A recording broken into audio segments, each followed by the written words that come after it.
Baik, pada kesempatan kali ini kita akan membahas sebuah sediaan dari bagian sediaan Solida yang paling banyak dan paling umum, yang tentu saja paling banyak kita ketahui, yaitu adalah sediaan tablet atau kompresi. Tablet atau kompresi ini menurut Pharmacopeia edisi keempat merupakan sediaan padat mengandung bahan obat dengan atau tanpa bahan pengisi. Pengertian lain dari tablet KEMPA adalah unit bentuk sediaan Solida di mana dengan mengempas suatu campuran serbuk yang mengandung zat aktif dengan atau tanpa bahan tertentu yang dipilih guna membantu dalam proses pembuatan dan untuk menciptakan sifat-sifat tablet yang dikehendaki. Bentuk tablet umumnya tabung pipih dan bundar, akan tetapi ada juga yang berbentuk segitiga, lonjong, segi enam, dan bentuk lainnya. Bentuk khusus tablet dimaksudkan untuk satu, menghindari atau mencegah menyulitkan pemalsuan. Yang kedua adalah agar mudah dikenal orang. Etiket pada tablet harus mencantumkan nama obat, zat aktif yang terkandung di dalamnya, dan jumlah zat aktif tiap tablet. Contoh misalkan metopril tablet, tiap tabletnya berisi captopril 12,5 mg.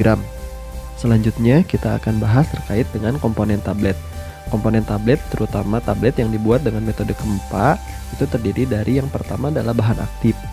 Bisa juga disebut API, Active Pharmaceutical Ingredient. Bahan aktif tablet harus memenuhi syarat yang ditetapkan oleh Pharmacopeia. Nah, yang kedua adalah bahan eksipien atau zat tambahan. Zat tambahan pada tablet yang pertama adalah bahan pengisi atau diluent. Nah, bahan ini dimaksudkan untuk memperbesar volume agar massa campuran mudah dicetak atau dibuat dalam bentuk tablet. Bahan pengisi ditambahkan jika zat aktif sedikit atau sulit dikempa. Nah, beberapa obat itu memiliki dosis yang sangat kecil. Bahan pengisi tablet yang umum digunakan antaranya adalah saharum laktis atau laktosa, kemudian ada pati, kemudian ada kalsium fosfat dibasa, dan selulosa mikrokristal atau apisel. Nah, pada tablet kunyah sering mengandung sukrosa, manitol, dan sorbitol sebagai bahan pengisi dan bahan pengikat. Karena tablet kunyah dimaksudkan untuk dikunyah, memberikan residu dengan rasa enak pada rongga mulut dan mudah ditelan, serta tidak meninggalkan rasa pahit. Bahan yang kedua adalah bahan pengikat, dengan nama lain adalah binder. Bahan ini dimaksudkan untuk memberikan daya adhesi pada serbuk sewaktu proses granulasi dan daya kohesi bahan pengisi. Pada prinsipnya, membantu pelekatan partikel dalam formulasi sehingga memungkinkan granul dibuat dan dijaga kekompakannya pada saat pencetakan tablet. Zat pengikat ini dapat ditambahkan dalam bentuk kering, tetapi lebih efektif jika ditambahkan dalam bentuk larutan. Seperti mucilagoamili 10%, larutan gelatin 10-20%. Nah, sedangkan bahan lain yang dapat digunakan adalah gom akasia, sukrosa, popidon, metilselulosa, CMC, dan pasta pati terhidrolisis. Nah, bahan pengikat kering dalam bentuk kering antara lain adalah selulosa mikrokristal atau apisel yang umumnya digunakan untuk pembuatan tablet KEMPA langsung. Yang ketiga adalah bahan penghancur atau pengembang atau disintegran. Nah, bahan ini dimaksudkan untuk membantu hancurnya tablet pada saat proses tablet masuk ke dalam saluran pencernaan. Pati atau amilum kering merupakan bahan disintegran yang sering digunakan. Selain itu, digunakan pula pati dan selulosa yang termodifikasi secara kimia, asam alginat, selulosa mikrokristal, serta povidon sambung silang. Nah, pada tablet effervescent yang larut, selain bahan obat, tablet effervescent juga mengandung campuran asam dan basa natrium bikarbonat yang dapat digunakan sebagai disintegran. Natrium bikarbonat dan asam yang berada dalam tablet effervescent ini akan membantu pengeluaran zat aktif dengan cara bercampur dengan air sehingga terjadi buih yang keluar beserta zat aktifnya. Yang selanjutnya adalah yang keempat adalah bahan pelicin atau lubrikan. Bahan ini dimaksudkan untuk yang pertama mengurangi gesekan selama proses pengempaan tablet, yang kedua adalah untuk mencegah massa tablet melekat pada cetakan atau anti adhesi.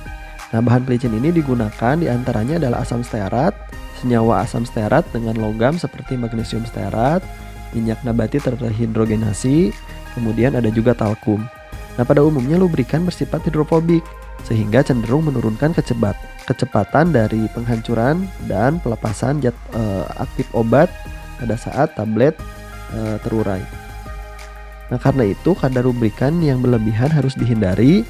Polyethylene glikol dan beberapa garam lauryl sulfat digunakan sebagai lubrikan yang hidrofilik atau yang larut dalam air, tetapi lubrikan ini tidak memberikan lubrikasi yang optimal. Yang kelima adalah glidan, adalah bahan yang dapat meningkatkan kemampuan mengalirnya serbuk. Umumnya digunakan pada kempa langsung tanpa proses granulasi. Glidan yang paling efektif adalah silika, pirogenik, kolloide, atau aerosil. Nah, dari bahan-bahan tadi terkadang tablet pun mengalami proses penyalutan. Nah, untuk proses penyalutan atau bahan-bahan yang digunakan untuk penyalutan kita bahas nanti di pertengahan pembahasan. Komponen tablet yang sudah kita pelajari, yang pertama tadi adalah bahan aktif atau API, Active Pharmaceutical Ingredient. Yang kedua adalah bahan eksipien atau bahan tambahan, terdiri dari bahan pengisi, bahan pengikat, bahan penghancur, bahan pelicin, dan glidan. Selanjutnya yang ketiga adalah ajupan. Nah, bahan ajupan ini terdiri dari bahan pewarna atau coloring agent dan juga bahan pengharum atau flavor. Nah, tablet umumnya berwarna putih. Tablet yang berwarna ini kemungkinan karena zat aktifnya berwarna atau memiliki maksud agar sang tablet lebih menarik sehingga menambah nilai estetika, mencegah pemalsuan atau identitas produk, kemudian membedakan tablet dari yang satu dengan yang lainnya. Nah, bahan pengharum atau flavor, bahan ini bisa digunakan untuk menutupi rasa dan bau dari zat berkhasiat yang tidak enak. Contohnya adalah penambahan oleomenta pada tablet Calc. Selanjutnya kita masuk ke dalam penggolongan tablet, di mana penggolongan ini berdasarkan dari cara pembuatannya. Ada dua cara pembuatan sebenarnya untuk tablet. Yang pertama adalah metode cetak dan metode kempa. Untuk metode cetak, biasanya tablet cetak dibuat dari campuran bahan obat dan pengisi. Umumnya mengandung laktosa dan serbuk sukrosa dalam berbagai perbandingan. Nah, masa serbuk tersebut kemudian dibasahi dengan larutan etanol dengan kadar yang tinggi. Kemudian kadar etanol ini tergantung dari kelarutan zat aktif dan bahan pengisi dalam sistem pelarut dan derajat kekerasan tablet yang diinginkan. Masa serbuk yang lembab kemudian ditekan ke dalam cetakan lalu dikeluarkan dan dibiarkan kering. Tablet cetak yang dihasilkan agak rapuh sehingga kita harus berhati-hati ketika mengemas dan mendistribusikannya. Kepadatan tablet tergantung dari ikatan kristal yang terbentuk selama proses pengeringan sehingga tidak tergantung pada tekanan yang diberikan. Tablet yang dapat digunakan atau dibuat dengan metode cetak ini umumnya diharapkan untuk melarut cepat setelah pemberian. Ada dua tablet yang umum dibuat dengan metode ini. Yang pertama itulah tablet triturat. Sebenarnya tablet triturat ini selain dengan metode cetak, tablet ini juga dapat dibuat dengan metode kempa. Tablet triturat ini berbentuk kecil, umumnya silindris, yang digunakan untuk memberikan jumlah terukur pada waktu peracikan obat. Yang kedua adalah tablet hipodermik. Adalah tablet cetak yang dibuat dari bahan yang mudah melarut atau melarut sempurna dalam air. Dulu umumnya digunakan untuk membuat sediaan injeksi hipodermik. Yang kedua, berdasarkan cara pembuatannya adalah metode kempa. Tablet merupakan bentuk sediaan farmasi yang banyak digunakan dan sebagian besar itu dibuat dengan cara pengempaan. Tablet kempa dibuat dengan cara memberikan tekanan tinggi pada serbuk atau granul menggunakan cetakan baja. Nah, komponen tablet baik itu zat aktif maupun zat tambahan umumnya berupa serbuk sehingga tidak dapat langsung dicampur dan kemudian dicetak menjadi tablet karena akan mudah ambiar atau pecah. Campuran tersebut dibuat menjadi granul-granul terlebih dahulu. Proses tersebut disebut dengan granulasi. Nah, menurut Pharmacopeia Indonesia edisi keempat, tujuan granulasi, baik itu granulasi basah maupun kering, adalah untuk meningkatkan aliran campuran dan kemampuan kempanya. Sehingga penjelasan lebih rinci mengenai tujuan dari granulasi adalah yang pertama, satu, meningkatkan aliran campuran sehingga dia masuk ke dalam free flowing. Granul dengan volume tertentu dapat mengalir teratur dalam jumlah yang sama ke dalam mesin pencetak tablet dan menghasilkan tablet dengan bobot dan dosis yang tetap. Yang kedua adalah mengurangi ruang udara dalam campuran serbuk. Ruang udara campuran dalam bentuk granul jumlahnya lebih sedikit dibanding dalam bentuk serbuk jika diukur dengan volume yang sama. Padahal semakin banyak udara dalam campuran, tablet akan semakin mudah pecah. Yang ketiga adalah tidak mudah melekat pada punch dan mudah lepas pada die pada saat campuran dapat dicetak. Punch itu adalah yang stempelnya, sedangkan die itu adalah cetakan atau matriknya. Nah, granul-granul yang dihasilkan masih boleh mengandung fines atau butiran-butiran halus antara sekitar 10-20% yang berguna untuk memperbaiki sifat alir. Prinsip dari pembuatan tablet ini dengan metode Kempa yang tidak bersalut itu ada dua sebenarnya, yang proses granulasi dan non granulasi. Sedangkan untuk proses granulasi ini terbagi lagi menjadi granulasi basah dan granulasi kering. Sehingga metodenya ada tiga. Yang pertama itulah granulasi basah, granulasi kering, dan Kempa langsung. Untuk lebih memahami terkait dengan granulasi basah, granulasi kering, dan Kempa langsung, silahkan untuk menyaksikan video yang khusus membahas terkait dengan tiga metode tersebut. Nah, selanjutnya kita akan membahas tablet berdasarkan distribusi obat di dalam tubuhnya. Berdasarkan distribusi obat di dalam tubuhnya, tablet terbagi menjadi dua, yaitu tablet yang bekerja secara lokal dan tablet yang bekerja secara sistemik. Nah, kalau yang bekerja secara lokal itu misalnya adalah tablet hisap untuk pengobatan pada rongga mulut dan vaginal tablet yang ditujukan untuk di area kewanitaan atau infeksi pada vagina. Nah, tablet yang bekerja secara efek sistemik itu terbagi lagi menjadi dua, yaitu adalah tablet yang bekerja secara short acting atau jangka pendek. Ini pemakaian tablet ini dalam satu harinya berulang, memerlukan beberapa kali menelan obat. Nah, sedangkan yang berikutnya adalah tablet yang bekerja secara long acting atau jangka panjang. Nah, umumnya dosis pemakaian tablet long acting ini hanya satu kali dalam satu hari. Jenis tablet ini dibedakan lagi menjadi dua, yaitu delay action tablet dan repeat action tablet. Nah, untuk delay action tablet terjadi penangguhan pelepasan zat berkhasiat. Hal ini terjadi disebabkan karena pembuatannya yang seperti penjelasan berikut. Nah, yang pertama itu adalah sebelum dicetak, granul-granul ini dibagi ke dalam berbagai kelompok. Nah, kelompok yang pertama itu tidak dilakukan penyalutan, sedangkan kelompok yang kedua itu disalut dengan bahan penyalut yang pecah setelah beberapa saat, dan kelompok ketiga itu disalut dengan bahan penyalut yang pecah lebih lama dari kelompok kedua. Demikian seterusnya, sehingga tergantung dari macam bahan penyalut dan lama kerjanya yang dikehendaki. Granul-granul dari semua kelompok dicampur, baru kemudian dikempa atau dicetak. Nah, yang kedua tadi adalah repeat action tablet. Untuk yang repeat action tablet ini dibuat dengan cara melakukan penyalutan granul seperti pada delay action tablet. Kemudian granul-granul dari kelompok yang paling lama pecahnya dikempa atau dicetak dulu menjadi tablet, hingga terbentuk core tablet atau inti tablet. Kemudian dari granul-granul yang kurang lama pecahnya kemudian dimampatkan di sekeliling kelompok yang pertama sehingga terbentuk tablet yang baru. Selanjutnya adalah penggolongan tablet berdasarkan cara pemakaian tablet. Yang pertama itu ada tablet biasa atau tablet telan.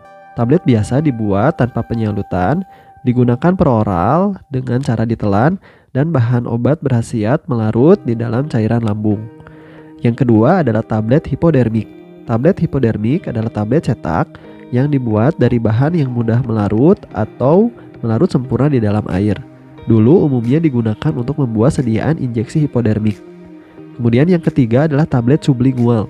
Tablet ini digunakan dengan cara meletakkan tablet di bawah lidah sehingga zat aktif diserap secara langsung melalui mukosa mulut. Cara ini dipilih jika diperlukan efek obat yang cepat, seperti pada tablet yang mengandung zat aktif isosorbit dinitrat atau ISDN 5 mg. Kemudian ada tablet bukal. Tablet ini digunakan dengan cara meletakkan tablet di antara pipi dan gusi sehingga zat aktif diserap langsung melalui mukosa mulut. Nah, yang kelima ada tablet effervescent.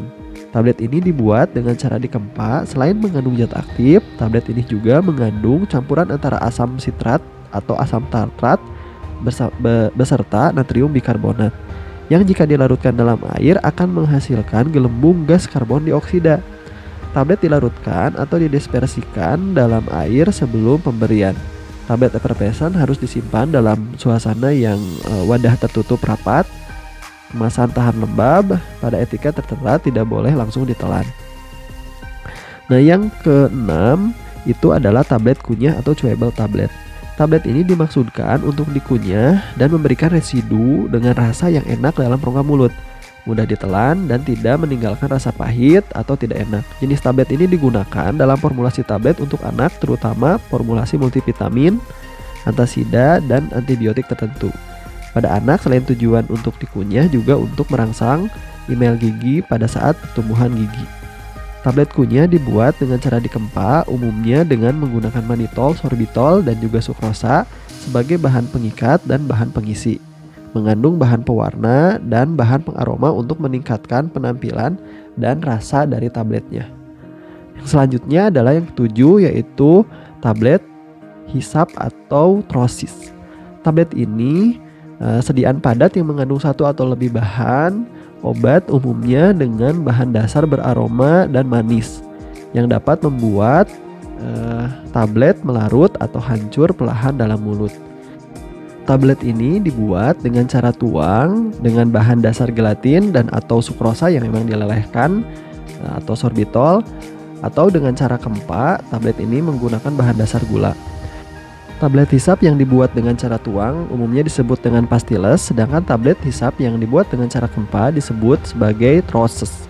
Nah, tablet jenis ini umumnya selain digunakan untuk pengobatan iritasi lokal atau infeksi mulut dan tenggorokan, tetapi dapat juga mengandung bahan aktif yang ditujukan untuk absorpsi sistemik.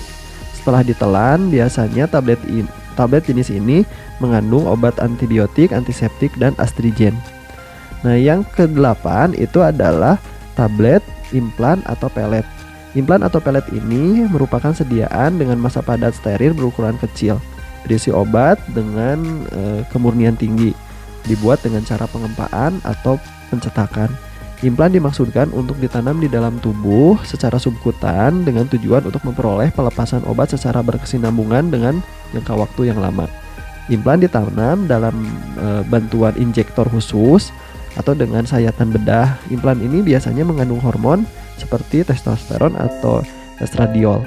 Sediaan tablet ini dikemas dalam pial atau lembaran kertas timah steril. Nah, yang ke-9 itu adalah tablet vagina. Ini tablet digunakan untuk pemakaian lokal dengan cara dimasukkan ke dalam area kewanitaan. Bentuknya bulat telur, mudah larut dan hancur dalam vagina. Berikutnya adalah macam-macam kerusakan pada pembuatan tablet. Yang pertama itu adalah binding. Kerusakan tablet ini disebabkan karena massa yang akan dicetak melekat pada dinding ruang cetakan. Nah, kemudian ada stitching atau fitching. Ini merupakan kerusakan terjadi karena pelekatan tablet pada fans atas dan bawah yang disebabkan permukaan fans tidak licin. Pencetak masih ada lemaknya, zat pelicin kurang, atau massanya basah. Kemudian ada whiskering. Ini merupakan kerusakan terjadi karena pencetakan tidak pas dengan ruang cetakan dan terjadi pelelehan zat aktif pada saat pencetakan pada tekanan tinggi. Akibatnya pada penyimpanan dalam botol, sisi dari yang berlebihan akan lepas menghasilkan serbuk. Nah, kemudian ada yang keempat, slifting atau capping. Slifting ini merupakan peristiwa lepasnya lapisan atas dari permukaan tablet terutama pada bagian tengahnya. Sedangkan capping itu adalah pembelahan bagian atas tablet. Nah, keduanya terjadi karena daya pengikatnya tablet kurang, kemudian massa tabletnya terlalu banyak serbuk kecil atau fans, kemudian tenaga yang diberikan pencetakan terlalu besar, formulanya tidak sesuai, atau juga bisa karena dye and fudge-nya tidak rata. Nah, yang kelima ada mottling. Ini terjadi karena zat warna tidak menyebar secara merata pada permukaan tablet. Kemudian ada yang keenam itu adalah crumbling. tablet menjadi retak dan rapuh. Penyebabnya adalah kurangnya tekanan pada saat pencetakan tablet dan zat pengikatnya kurang. Baik, itu terkait dengan materi tablet secara dasar.